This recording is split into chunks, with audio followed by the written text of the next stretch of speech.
ওং নম ভগবতে বাসুদেবায় নম। রাধে রাধে। গীতার মূল্যায়নের আজকের ভিডিও জীবনের সব সমস্যার সমাধান কি এই একটি শ্লোকে। শ্রীমদ্ ভগবদ্গীতার 4th অধ্যায়ে 26 নম্বর শ্লোক অনুবাদ সহ তাৎপর্য করে জানব। 26 নম্বর শ্লোক সংস্কৃতে বলা হয়েছে, শ্রোত্রাদীনি ইন্দ্রিয়াণি অন্যে সংযম অগ্নিষু জুহুতি শব্দাদীন বিষয়ান অন্যে ইন্দ্রিয় অগ্নিষু জুহুতি। এর অনুবাদ হল, কেউ কেউ অর্থাৎ শুদ্ধ ব্রহ্মচারীরা মনসংযম রূপ অগ্নিতে শ্রবণ আদি ইন্দ্রিয়গুলিকে আহুতি দেন, আবার অন্য অনেকে নিয়মনিষ্ঠ গৃহস্থেরা শব্দাদি ইন্দ্রিয়ের বিষয়গুলিকে ইন্দ্রিয়রূপ অগ্নিতে আহুতি দেন। এই শ্লোকের তাৎপর্য হল, ব্রহ্মচর্য, গায়স্থ, বানপ্রস্থ ও সন্ন্যাস মানব জীবনের এই 4টি আশ্রমের সদস্যদের উদ্দেশ্য হচ্ছে পুণ্যযোগী বা আধ্যাত্মবাদী হওয়া। পশুদের মতো ইন্দ্রিয় তৃপ্তি করা মানব জীবনের উদ্দেশ্য নয় বলে মানব জীবনের এই 4টি আশ্রমকে এমনভাবে গঠন করা হয়েছে যাতে মানুষ তার পারমার্থিক জীবনে পূর্ণতা লাভ করতে পারে। ব্রহ্মচারীরা সদ্গুরুর তত্ত্বাবধানে থেকে ইন্দ্রিয় দমন করে মনসংযম করেন। ব্রহ্মচারীরা কেবলমাত্র কৃষ্ণ ভাবনা সম্বন্ধীয় শব্দই শ্রবণ করেন।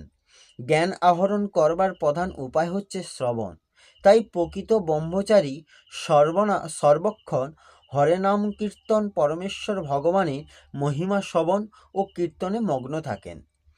তিনি কখনো লৌকিক আলোচনা বা গ্রাম্য কথা শ্রবণ করে না। তাই ব্রহ্মচারীরা সর্বক্ষণ ভগবানের দিব্য নাম শ্রবণ ও কীর্তন করেন। হরে কৃষ্ণ কৃষ্ণ কৃষ্ণ হরে হরে, হরে রাম রাম রাম হরে হরে। তেমনি আবার গৃহস্থ যিনি ইন্দ্রিয় তৃপ্তি করার অনুমতি লাভ করেছেন, তিনি অত্যন্ত সাবধানতার সঙ্গে সেই কার্যে লিপ্ত হন। যৌন সঙ্গ, মাদকদ্রব্য সঙ্গ, আমিষ আহার ইত্যাদির প্রতি মানব সমাজের একটি স্বাভাবিক প্রবণতা রয়েছে, কিন্তু সংযমী গৃহস্থ মৈথুনাদি বিষয় বা ইন্দ্রিয় তর্পণে কখনোই অনিয়ন্ত্রিতভাবে প্রবৃত্ত হন না। তাই প্রতিটি সভ্য সমাজেই ধর্মীয় জীবনের ভিত্তিতে বিবাহের প্রচলন দেখা যায়, কারণ সেটিই সংযত যৌন জীবনযাপনের উপায়। এই ধরনের সংযত আসক্তিরহিত কামও এক প্রকার যোগ্য, কারণ তার মাধ্যমে সংযমী গৃহস্থই তার বিষয়ভোগমুখ প্রবৃত্তিকে পারমার্থিক জীবনের মহৎ উদ্দেশ্যের কাছে উৎসর্গ করেছেন। এই শ্লোকের ব্যাখ্যা হল, অন্য যোগীগণ চক্ষু, কর্ণ ইত্যাদি সমস্ত ইন্দ্রিয়গুলিকে সংযমরূপ অগ্নিতে আহুতি দেন এবং অপর যোগীগণ শব্দাদি বিষয়গুলিকে ইন্দ্রিয়রূপ অগ্নিতে আহুতি দেন। এই শ্লোকের ব্যাখ্যা হল, শ্রোত্রাদীনি ইন্দ্রিয়াণ্যে সংযম অগ্নিষু জহতি, অর্থাৎ সংযমরূপ আগুনে ইন্দ্রিয়গুলি আহুতি দেওয়াকেই এই স্থানে যজ্ঞ বলা হয়েছে। তাৎপর্য হলো এই যে, একান্তে থাকাকালে চক্ষু, কর্ণ, জিহ্বা, নাসিকা, ত্বক এই 5টি ইন্দ্রিয় তাদের নিজ নিজ বিষয়ে যথাক্রমে রূপ, শব্দ, রস, গন্ধ, স্পর্শ যেন মোটেই প্রবৃত্তি না হয়। ইন্দ্রিয়গুলি যেন সংযত থাকে। সম্পূর্ণ সংযম তখনই বুঝতে হবে যখন ইন্দ্রিয়াদি, মন, বুদ্ধি এবং অহং এই সবগুলি থেকে অনুরাগ ও আসক্তি চিরতরে নাশ হয়ে যায়। শব্দাদীন বিষয়ান্ন ইন্দ্রিয় অগ্নিষু জুহুতি, অর্থাৎ রূপ, রস, শব্দ, গন্ধ, স্পর্শ এই 5টি বিষয় আছে। বিষয়গুলি ইন্দ্রিয়রূপ অগ্নিতে আহুতি দিলে সেটি যোগ্য হয়ে যায়।